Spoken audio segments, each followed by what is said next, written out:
కొన్ని freedom of speech అనేది పూర్తిగా అపరిమితమైన హక్కు కాదు. దానికి కొన్ని పరిమితులు ఉన్నాయి. వైసీపీ నా కొడుకుని చెప్తాను, చెప్పు పెట్టి కొడతాను కొడకల్లారా, ఒక్కొక్కడికి తమాషాలుగా ఉందా కొడకల్లారా. ఫ్రీడమ్ ఆఫ్ స్పీచ్ అంటే మనకు నచ్చినప్పుడు మాత్రమే గుర్తొచ్చే ప్రిన్సిపలా, లేక అందరికీ ఒకేలా వర్తించే కాన్స్టిట్యూషనల్ ప్రిన్సిపలా? ఈరోజు freedom of speech is not freedom to abuse అంటున్నారు. That's absolutely right. ఎవరి ఫ్యామిలీ అయినా ఎస్పెషల్లీ పిల్లల్ని టార్గెట్ చేసి అబ్యూజ్ చేయడం absolutely wrong.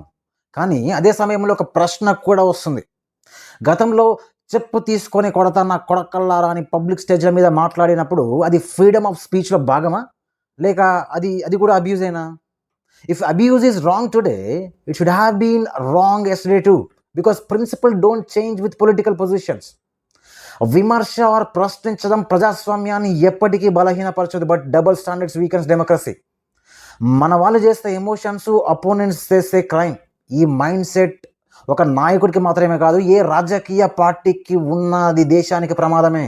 Because democracy survives on equal standards, not selective standards. Principle అందరికి ఒకేలా వర్తించినప్పుడే వాటికి విలువ ఉంటుంది.